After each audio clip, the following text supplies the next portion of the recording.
আসসালামু আলাইকুম। আজকে তৈরি করছি পোয়া পিঠা বা তেলের পিঠা, যে যেটাই বলেন। তেলের পিঠা বানাতে গেলে যে সমস্যায় পড়তে হয়, যে পিঠা ফুলছে না বা পারফেক্টভাবে হচ্ছে না। এই পিঠা তৈরি করা খুবই সহজ, মাত্র একটি টিপস ফলো করলে পিঠাগুলো ফুলবে একদম লুচির মতো।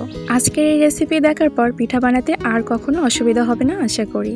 এজন্য আমি একটা বোলে নিয়ে নিচ্ছি 1 কাপ শুকনো চালের গুঁড়া, এরপর নিচ্ছি সেই সমান করে 1 কাপ ময়দা। এখন স্বাদ মতো লবণ দিয়ে একটু মিশিয়ে নিচ্ছি। আজকে যেভাবে পিঠা তৈরি করে দেখাবো, এটা দেখার পর এই তেলের পিঠা নিয়ে আর কোনো প্রশ্ন থাকবে না। তেলের পিঠা বানাতে গিয়ে আর কোনো ঝামেলায় পড়তে হবে না। মেশানো হয়ে গেলে এর ভিতরে দিয়ে দিচ্ছি আগে থেকে জাল করে ঠান্ডা করে নেওয়া খেজুরের গুড়। গুড়ের জায়গায় আপনারা চিনিটাও দিতে পারেন। আমি এখানে 1/2 কাপ গুড় নিয়েছি। তেলের পিঠা তৈরি করতে গেলে গুরুত্বপূর্ণ বিষয় হচ্ছে মেজারমেন্ট ফলো করা। প্রত্যেকটা উপকরণ সঠিক মাপে নিতে হবে, তাহলে পিঠা অবশ্যই ফুলবে।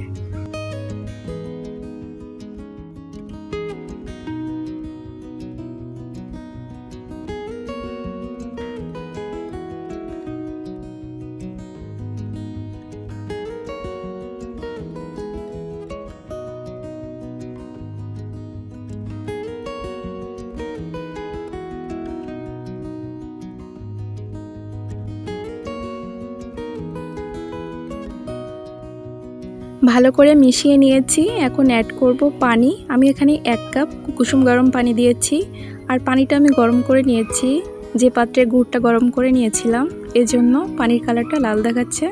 পিঠাটা পারফেক্ট হওয়ার আরেকটা বিষয় হচ্ছে ভালো করে মেখে নিতে হবে। যতটা ভালো করে মাখবেন পিঠাটা ঠিক ততটাই ভালো হবে।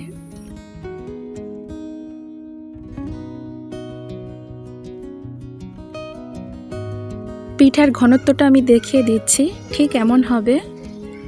এটা দেখে বুঝে নিতে হবে। আরেকটু দেখিয়ে দিচ্ছি, এভাবে আঙুলটা চুবিয়ে উঠাবেন আর দেখতে পাবেন যে শেষের ড্রপটা ধীরে ধীরে পড়ছে। এখন এই ব্যাটারটা আমি ঢেকে 10 মিনিটের জন্য রেস্টে রেখে দেব, এতে করে চালের গুঁড়াটা ফুলে যাবে। এখন 10 মিনিট পর চুলায় আমি পর্যাপ্ত পরিমাণে তেল দিয়ে দিয়েছি। এখন একে একে সবগুলো পিঠা আমি ভেজে নেব, আর দেওয়ার সাথে সবগুলো পিঠা এমন ফুলে উঠবে। এ পর্যায়ে তেলটা অবশ্যই বেশি করে গরম করে নিতে হবে।